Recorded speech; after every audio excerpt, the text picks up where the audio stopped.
उत्तर प्रदेश के गाजियाबाद में बदमाशों से भिड़ने वाली बीटेक छात्रा कीर्ति सिंह जिंदगी की जंग हार गई। कीर्ति के साथ चलते ऑटो में लूटपाट की कोशिश हुई थी। बदमाश ने उसका मोबाइल छीनने की कोशिश की थी, लेकिन कीर्ति ने बहादुरी से उनका मुकाबला किया। उसने आसानी से बदमाशों को अपने मंसूबे में कामयाब नहीं होने दिया था। आइए जानते हैं छात्रा कीर्ति सिंह की दिलेरी की कहानी। दरअसल कीर्ति सिंह गाजियाबाद के ABES कॉलेज में बीटेक प्रथम वर्ष की छात्रा थी। वह हापुड़ स्थित अपने घर से रोज गाजियाबाद कॉलेज आती थी। बीते शुक्रवार को भी कीर्ति हमेशा की तरह कॉलेज आई थी। दोपहर बाद जब वो वापस ऑटो से हापुड़ जा रही थी तो रास्ते में 2 बाइक सवार लुटेरे उसके पीछे लग गए। कीर्ति ऑटो पर किनारे की तरफ बैठी हुई थी। बदमाशों की नज़र उसके मोबाइल पर थी। वो झपट्टा मारकर मोबाइल छीनने की फिराक में थे। इसी बीच मसूरी थाना क्षेत्र के डासना फ्लाईओवर के पास NH9 पर बाइक सवार बदमाशों ने उसका मोबाइल छीनने की कोशिश की, लेकिन कीर्ति ने पूरी ताकत से विरोध किया। कीर्ति ने मोबाइल नहीं छोड़ा तो बदमाशों ने झटका देकर उसे ऑटो से नीचे घसीट लिया। कीर्ति 15 मीटर तक सड़क पर घसीटती रही, फिर भी उसने हार नहीं मानी। लुटेरे उसे कुछ दूर तक घसीटते हुए ले गए। आखिरी तक कीर्ति बाइक सवार लुटेरों से लोहा लेती रही। इस दौरान उसके सिर में गंभीर चोट आ गई।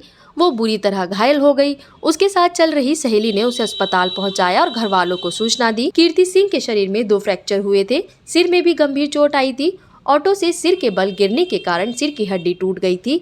वो ICU में भर्ती थी।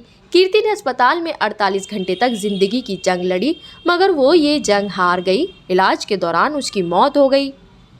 वही बदमाशों की तलाश में जुटी गाजियाबाद पुलिस ने शनिवार शाम एक आरोपी बोबिल उर्फ बलवीर को गिरफ्तार कर लिया, मगर इस दौरान दूसरा बदमाश जितेंद्र उर्फ जीतू भाग निकला था।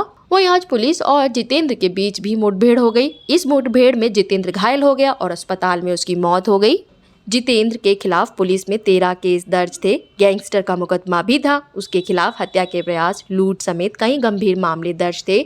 छात्रा से लूट के मामले में फरार होने के बाद उस पर 25,000 का इनाम घोषित किया गया था। उधर इस पूरे मामले में लापरवाही बरतने पर एक SHO को सस्पेंड और 2 इंस्पेक्टर को लाइन हाजिर किया जा चुका है। कीर्ति हापुड़ की रहने वाली थी। वो इंजीनियर बनने का सपना लेकर गाजियाबाद पहुंची थी। 1 महीने पहले ही ABES इंजीनियरिंग कॉलेज में बीटेक में एडमिशन लिया था। वह रोजाना ऑटो से ही हापुड़ से गाजियाबाद तक अप एंड डाउन करती थी, लेकिन 27 अक्टूबर की शाम कीर्ति की जिंदगी में मनहूस समय लेकर आई। लूट के दौरान वो घायल हो गई और अस्पताल में उसने दम तोड़ दिया। मृतक के छात्रा के एक रिश्तेदार ने कहा कि बेटी इंजीनियर बनना चाहती थी, शुरू से ही पढ़ाई में तेज थी, इसलिए गाजियाबाद के अच्छे कॉलेज में एडमिशन मिला और मनचाही स्ट्रीम भी मिल गई। जिसने हमारी बेटी के साथ ऐसा किया उसको कड़ी से कड़ी सजा दी जाए। इसी तरह की खबरों के लिए बने रहें हमारे साथ। चैनल को सब्सक्राइब करना ना भूलें। बुलंद भारत।